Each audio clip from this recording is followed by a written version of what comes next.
News, आवाज महाराष्ट्राचा। मोशी पिंपरी चिंचवड शहरातील इंद्रायणी आणि पवना नद्यांच्या वीजघाटांवर आज छठ महापूजा मोठ्या थाटामाटात साजरी करण्यात आली। छठवर्ती माता भगिनींनी आपल्या लाडक्या सूर्य नारायणाला शुद्ध जल अर्पण करून जगाच्या आणि कुटुंबाच्या कल्याणासाठी प्रार्थना केली। काशीगंगा आरती पाहण्यासाठी मोशी घाटावर मोठी गर्दी झाली होती। काशीहून आलेल्या कृष्ण महाराज आणि त्यांच्या टीमने गंगा आरती केली। सामूहिक छठपूजा एकूण 151 छठवेदांसह झाली, ज्याने स्वतःमध्ये एक विक्रम केला। विश्व श्रीराम सेनेचे राष्ट्रीय अध्यक्ष डॉक्टर लालबाबू गुप्ता यांच्या वतीनं गेल्या अनेक वर्षांपासून मोशी घाटावर छठपूजेचं आयोजन करण्यात येतं। पालिका आणि पोलीस प्रशासनाचे विशेष सहकार्य लाभले। उद्या पहाटे उगवत्या सूर्यदेवाला अर्घ्य अर्पण करून 36 तासांच्या या कठीण उपवासाची सांगता होईल। छठपूजेची श्रद्धा, नशीब आणि आरोग्याचा आशीर्वाद, प्रत्यक्ष देवता भगवान सूर्य आणि छठी मैया यांच्या विशेष उपासनेशी संबंधित हा पवित्र सण बिहार, उत्तर प्रदेश, झारखंड आणि इतर देशांच्या इतर भागांमध्ये मोठ्या थाटामाटात साजरा केला जातो। सनातन परंपरेत भगवान सूर्य आणि छठी मातेचे व्रत मोठ्या नियमाने संयमाने पाळले जाते। मान्यवर उपस्थित होते आणि यावेळी विश्व श्रीराम सेनेचे राष्ट्रीय अध्यक्ष डॉक्टर लालबाबू गुप्ता, योगी निरंजनदास महाराज, कार्तिक लांडगे, माजी शिक्षक सुरेश पांडे आदी उपस्थित होते। लाईफ गार्ड, रुग्णवाहिका, 3 बोटी, पोलीस सुरक्षा दल, अग्निशामक दल सर्वत्र तैनात होते। ड्रोन कॅमेऱ्यांद्वारे पाळत ठेवण्यात आली होती। बहुत खुशी का ये त्यौहार है, दिन है। आज यहाँ मोशी में हमारे आदरणीय डॉक्टर लाल बाबू गुप्ता जी प्रतिवर्ष बड़े पैमाने पर और हर साल संख्या बढ़ती जा रही है इंद्रायणी माता के इस तट पर। और ये सनातन की ये विशेषता है, केवल मोशी नहीं, महाराष्ट्र नहीं, केवल भारत नहीं, पूरे दुनिया में जहाँ जहाँ हमारे सनातनी हिंदू भाई हैं, भाई बहन हैं, वहाँ पर ये व्रत और आज का त्यौहार मनाते हैं। और इसलिए मैं छठी मैया का ये उत्सव पूना में, मुझे लगता है महाराष्ट्र में इतनी बड़ी संख्या में यहाँ पर आयोजन होता है।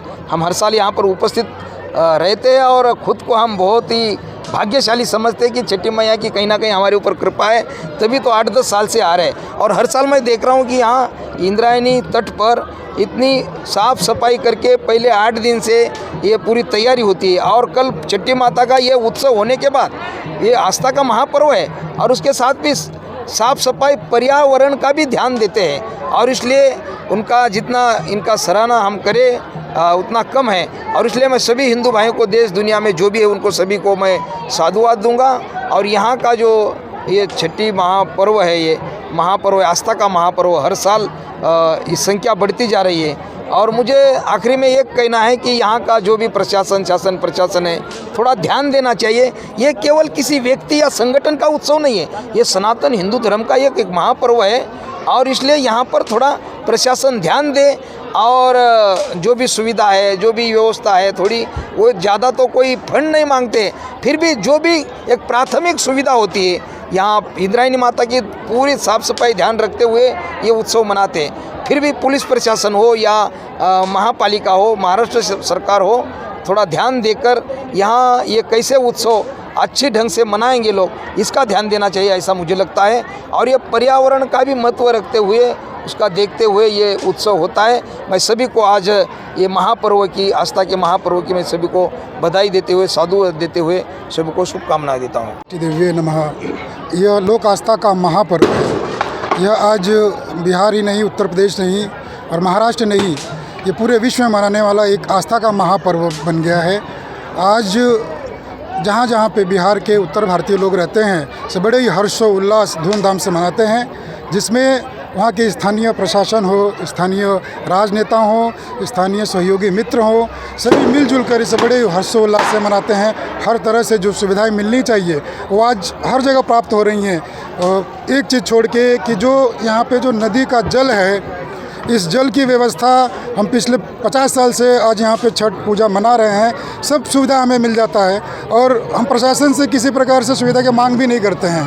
हम लोग यथासंभव जो प्रकृति में जो वस्तुएं हैं, जो ऋतु फल हैं, उसी से ही हम छठ माता का पूजा करते हैं। और यही सनातन काल से चला आ रहा है कि जो भी प्रकृति में ऋतुफल हैं, जो व्यवस्थाएं हैं, नदी है, नाला है, जल का जो स्रोत है, उसके सानिध्य में ये मनाने वाला महापर्व है।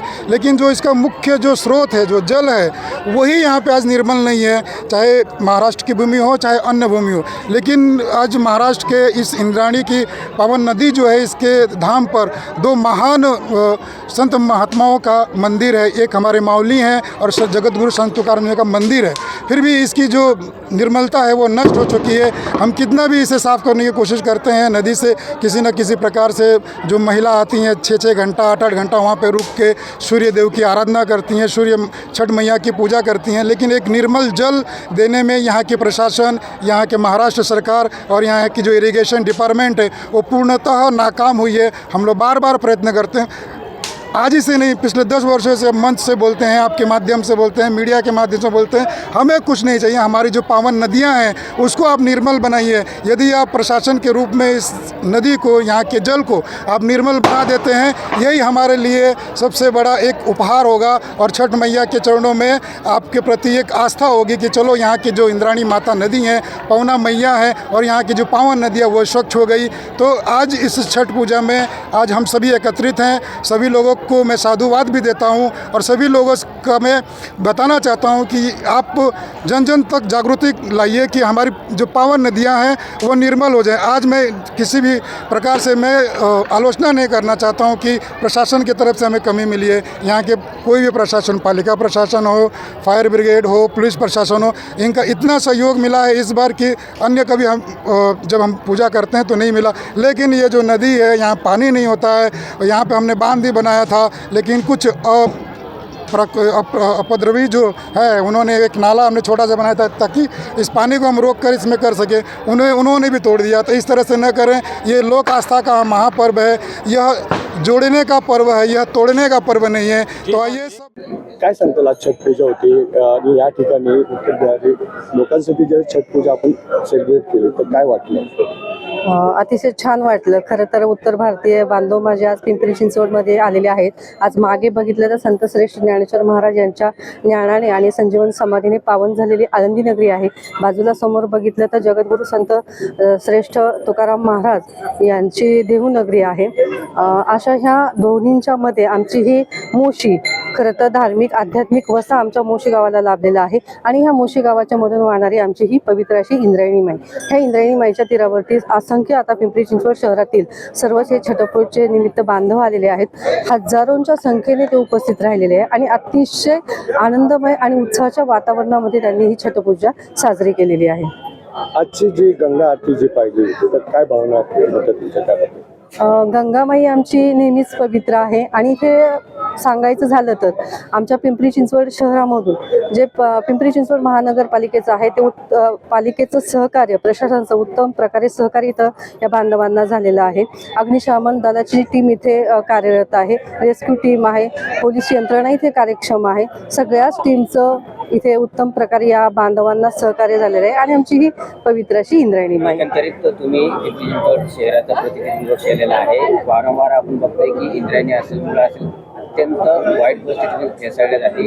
एकंदरीत निधी आणला जातोय, मात्र तो निधी वापरला जात नाही. काय सांगता? निधी म्हणले तर आत्ताच आमचे जे आमदार आहेत त्यांनी हा प्रस्ताव विधानसभेमध्ये मांडलेला आहे आणि जी नमामि इंद्रायणी आहे तो प्रकल्प दादांच्या माध्यमातून राबवला जाणार आहे. पुणे तसेच पिंपरी चिंचवड आणि महाराष्ट्रातील महत्त्वाच्या आणि ताज्या बातम्या पाहण्यासाठी महाराष्ट्र 18 न्यूज चॅनलला यूट्यूबवर सबस्क्राईब करा आणि बेल आयकॉन प्रेस करा.